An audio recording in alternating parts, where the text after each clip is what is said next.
La croix est la seule voie de la connaissance spirituelle, aussi grande que puisse être l'importance de l'étude de la parole de Dieu pour poser une base solide dans l'œuvre du Seigneur. Vous ne parviendrez jamais, jamais à la connaissance du Seigneur simplement en étudiant la Bible. Considérez tous ces apôtres, prenez Pierre. C'était un homme qui voulait agir indépendamment et qui aimait faire les choses de sa propre initiative, agissant comme il l'avait décidé. Nous le voyons dans ses réactions inattendues. C'est un homme qui agit sans cesse et sans en parler à quiconque. N'avez-vous pas été frappé par le fait qu'il n'est jamais allé vers ses frères pour leur dire « Je pense faire ceci ou cela, j'aimerais que l'on prie ensemble pour cela.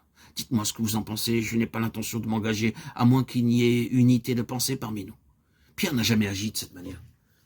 Il avait une pensée, aussitôt il agissait. Le Seigneur l'a bien résumé lorsqu'il a dit « Quand tu étais plus jeune, tu te saignais toi-même et tu allais où tu voulais. Mais quand tu seras vieux, tu étendras tes mains et un autre te ceindra et te mènera où tu ne voudras pas. » Jean 21, 18. C'était Pierre, avant que la croix soit agissante en lui. Et voyons-le plus tard, pourquoi dans ces premiers chapitres du livre des Actes, nous disons Pierre et Jean, Pierre et Jean, Pierre et Jean.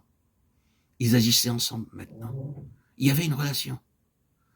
N'est-ce pas la preuve que Pierre reconnaissait son besoin de coopération et de communion, et qu'il avait vu les périls et les désastres où ses actions indépendantes l'avaient conduit, même lorsque ses intentions et ses motifs étaient justes et louables.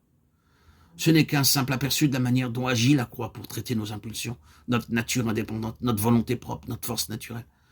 La croix doit traiter tout cela afin que les choses qui nous ont été confiées soient en sécurité pour Dieu, afin de nous maintenir dans la vie et dans la connaissance grandissante du Seigneur, par laquelle, comme cela a été dit, se trouve toute l'appréciation que nous avons du Seigneur, toute notre utilité et tout notre service. Le Seigneur peut se servir de ce que vous connaissez de la Bible pour mieux vous enseigner, pour donner un sens à vos expériences, pour vous permettre de comprendre ce que le Seigneur fait. Mais vous n'obtiendrez jamais la connaissance spirituelle simplement par l'étude et par l'enseignement de la Bible. Pour cela, vous devez être prêt à laisser agir la croix dans vos vies, afin d'être brisé, vidé, finement moulu, et pour finir jusqu'à n'être plus rien et disparaître, si le Seigneur n'intervenait avant.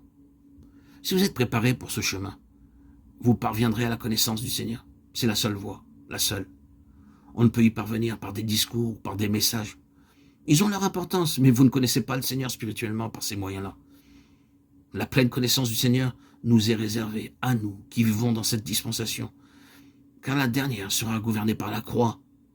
Pierre lui-même a quelque chose à nous dire à ce sujet. Les prophètes qui ont prophétisé touchant la grâce qui vous était réservée ont fait de ce salut l'objet de leur investigation, voulant sonder l'époque et les circonstances marquées par l'Esprit de Christ qui était en eux, et qui attestait d'avance les souffrances et la gloire dont elles seraient suivies. Il leur fut révélé que ce n'était pas pour eux-mêmes, mais pour vous, qu'ils étaient les dispensateurs de ces choses que vous ont annoncées, ceux qui vous ont prêché, et dans lesquels les anges désirent plonger leur regard. 1 Pierre 1, 10 à 12.